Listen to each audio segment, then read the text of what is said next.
everybody, welcome to the second podcast on cell reproduction.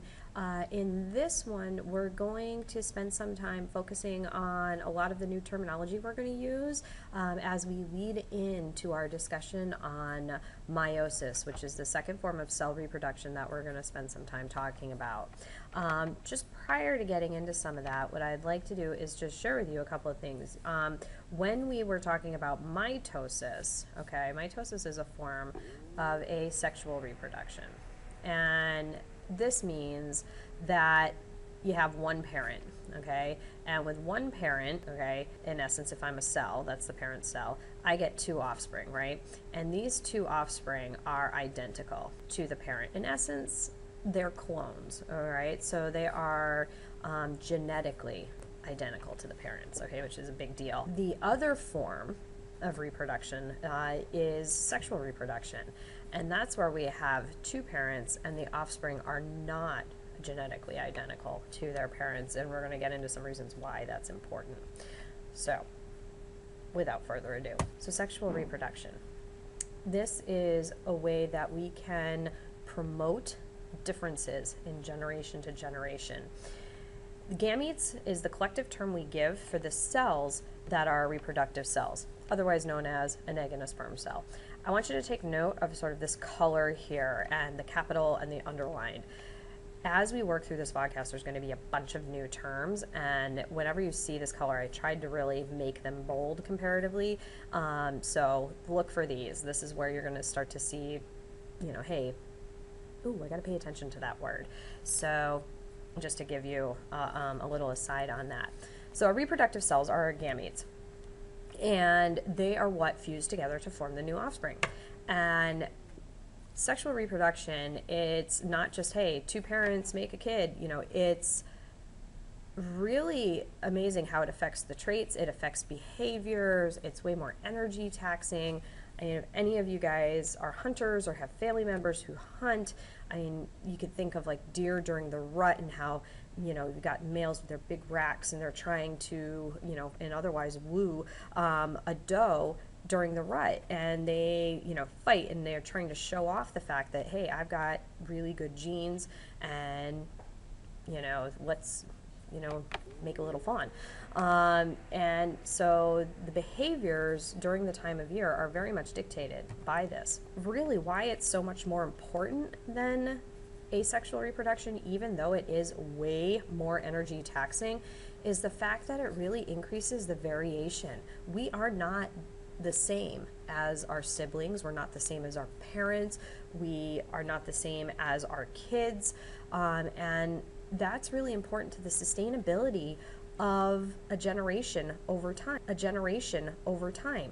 And, well, not a generation, of a population over time, you know, making sure that it sustains for centuries. And so we don't want this, because this could be detrimental to the population, especially if something like a disease were to come through that everybody was susceptible to. So just another example of how you know, sexual reproduction affects behavior. You think of a peacock. Males are often very showy in birds. You know, they like to show off. When two cells fuse together from two parents, okay, it's the only two cells that can fuse are the gametes, all right? That's it. Those are the only two that can come together. So in our bodies and in a lot of organisms, there's only one cell that's capable of doing this. And the gametes contain fewer genes, all right? So they can't have the same number, because if I have my cell with my 46 chromosomes and another cell with 46 chromosomes, if they were to fuse together, there'd be 92. Can't happen. That's not the combinations that make a human. So there has to be something that takes my cell here, so whatever process, and actually it's called meiosis, that's going to bring my chromosome count down to 23. Same thing over here. There's going to be a process, bring the chromosome count down to 23. Now when these two fuse, now I've got 46, and that's what we're looking for. So here we go. Sperm and egg cells. Sperm, normally what we call the male gamete. Egg cell, what we call the female. This is an artist rendering, but it's pretty darn close to the size difference. An egg cell, which is the big one, is huge. It's the only human cell we can see with our eye. And sperm, there it is, just an itty bitty little thing right there. And that right there, the head of the sperm, is where those 23 chromosomes are. Somewhere inside here sit the 23 chromosomes that the egg cell has, and then they would fuse together. So our gametes, like I mentioned, 23 chromosomes, they contain the genetic information, the blueprints, the instruction manual, if you will, for making the new organism. Inside the nucleus with the chromosomes, and again, just a reminder that chromosomes are a combination of DNA and protein together. That's just the combination of what they are. Okay. The gamete has half that normal chromosome count. They take our normal like 46, and we have to go through a process to reduce it down so that there's only 1/2 of every pair. As we know, all of our chromosomes, we're going to give this a very particular name. We want to make sure the pairs separate. Okay, we have pairs because one of our pairs came from mom, the other one came from dad. Now, which half of the pair goes to the gamete or which half goes to the kid is all totally by chance. And that's something we're going to spend a lot of time looking at in the next unit when we get into inheritance. So fertilization, key term, that is the fusion of the egg and the sperm. So as soon as their two nuclei become one, we have a single cell and we have what's called a zygote. Okay, so that's the fertilized egg. This is what we all started at. This is the very first cell of new organism. We were all a zygote at one point in time. Very brief, but one moment. Our body cells, otherwise known as somatic cells, they contain chromosome counts, right? Okay, some examples. Fruit fly has 8. Humans have 46. Chickens have 64. Some ferns, over 1,000, which is amazing. And if you notice, these are all even numbers. Right? And I mentioned this a little earlier. It's because our chromosomes have partners. Even though they're separate, they have a pair. Isn't that nice? And they have the same length, they have the same appearance, same genes, okay? Even though they might be different forms. And we give that a very particular name. And we call this pair a homologous pair of chromosomes. All right? So, for example, here might be one of my chromosomes. Here's its pair. They're going to have the same place where they attach to the spindle fibers on the track. They're going to have the same type of genes located on them. That's all DNA all coiled up, right? But we got one of them from our mom, and we got one from our dad. And for us, this 46, that means we have 23 pairs of chromosomes.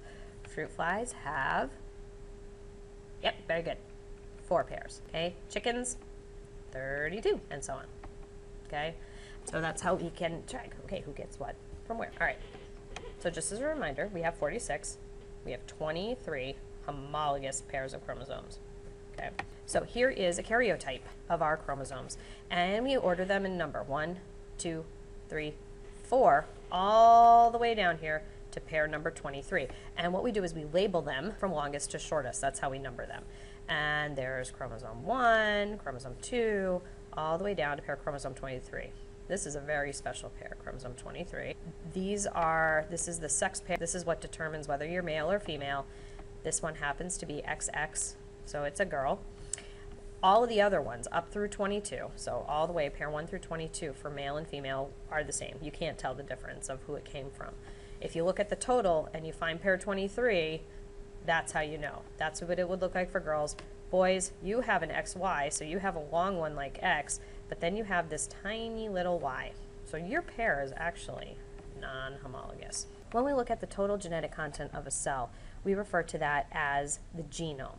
Okay, so maybe you've heard of the Human Genome Project, which was the event that took tons of people and resources and actually coded the entire human. So when we look at the total genetic content of a cell, all of those genes that are loaded, all on those chromosomes, we call that a genome.